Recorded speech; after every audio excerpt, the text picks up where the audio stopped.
হরে কৃষ্ণ সকলকে। তো হাতে যদি তোমাদের কাছে 20 মিনিট সময় থাকে তো চটপট একটা চাইনিজ আইটেম বানিয়ে নেওয়া যেতে পারে, যেটা তৈরি হবে বাঁধাকপি দিয়ে। তো দেখে নাও, এখানে প্রথমেই আমি বাঁধাকপিটাকে কুচি করে নেওয়ার জন্য মেশিনের মধ্যে দিয়ে দিয়েছি। দিয়ে দেখো এখানে বাঁধাকপিটাকে একদম মিহি করে কুচি কুচি করে নিয়েছি। এখানে একটা ক্যাপসিকাম নিয়েছি আর নিয়েছি আদা কিছুটা নিয়ে, এবারে বাঁধাকপির মধ্যে একটু লঙ্কা কুচিয়ে দিলাম আর দিয়ে দেবো হচ্ছে একটুখানি আদা আর দিয়ে দেবো হচ্ছে কর্নফ্লাওয়ার দিয়ে এটাকে খুব সুন্দর করে আমি মেখে নেব। কর্নফ্লাওয়ারটাও দিয়ে দিলাম, দিয়ে খুব সুন্দর করে এখানে মেখে নিতে হবে।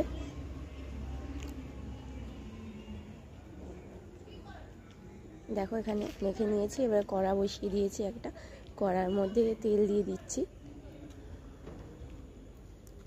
কাউকে যদি না বলে দেওয়া হয় কেউ ধরতেই পারবে না যে এটা বাঁধাকপির মাঞ্চুরিয়ান। তো দেখো এখানে বড়াগুলো সব কটা ভেজে নিচ্ছি আস্তে আস্তে।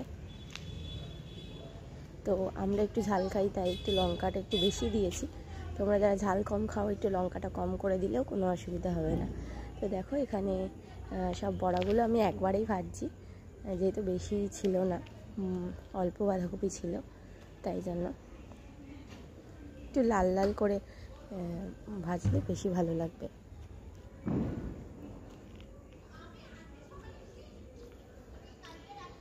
দেখো এখানে ভেজে নিচ্ছি বড়াগুলোকে খুব সুন্দর করে।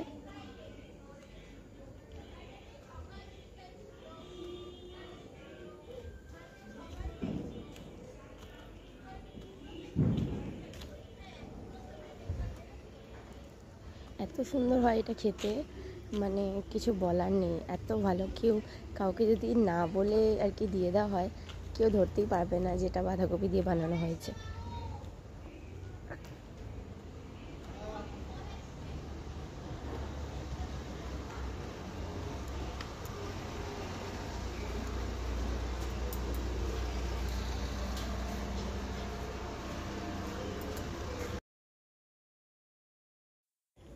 তো বড়াগুলোকে একটুখানি গোল্ডেন ব্রাউন করে ভাজলে ভীষণ ভালো লাগবে। তো দেখো এখানে সেটাই করছি, একটু টাইম নিয়ে বড়াটা ভাজাই যা একটু টাইমের ব্যাপার, তারপরে আর বেশিক্ষণ টাইম লাগবে না।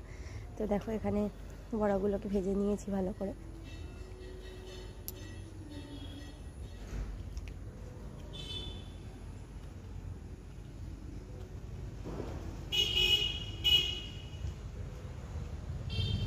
ঠিক এরকম হতে হবে। এরকম হওয়ার পরে বড়াগুলোকে আস্তে আস্তে তুলে নেব।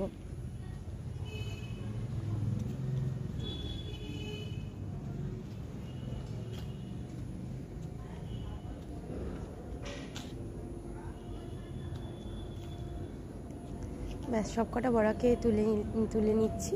তো এবারে কড়াই যেটুকুনি তেল বেঁচে আছে তার মধ্যে আদা কুচি দিয়ে দেবো। আদা কুচি দিয়ে দেওয়ার পরে একটু ভাজা ভাজা হলে আমি এখানে ক্যাপসিকাম দিয়ে দেবো।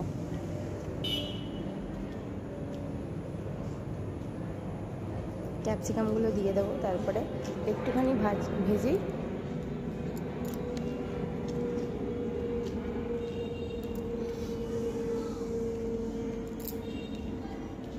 একটুখানি ভেজে নিয়ে এখানে একটুখানি গোলমরিচ গুঁড়ো দিয়ে দিয়েছি, অল্প একটু নুন দেবো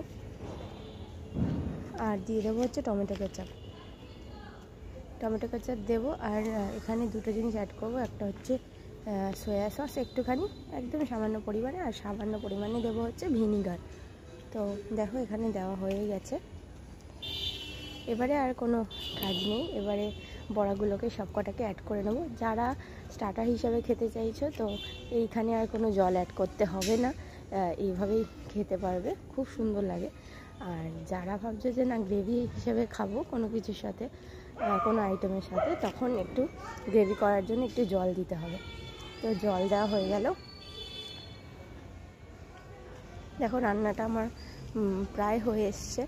এত ভালো হয় এটা খেতে, মানে খুব সুন্দর, মানে কোনো কথা হবে না, এত ভালো।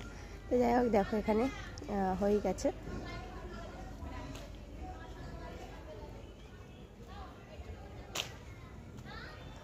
এখানে রান্নাটা পুরোপুরি আমার।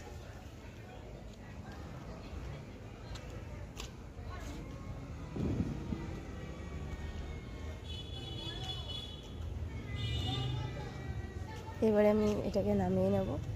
আর ওপর থেকে একটুখানি ধনেপাতা কুচি দিলে ভালো হয়, কিন্তু আমার কাছে ছিল না বলে দিইনি। তো দেখো, এটাই ছিল ফাইনাল লুক। কেমন লাগলো তোমাদের অবশ্যই জানিও। সকলে একবার হলেও ট্রাই করো বাড়িতে, আর অবশ্যই আমাকে কমেন্টে জানিও কেমন লাগলো। জয় জগন্নাথ।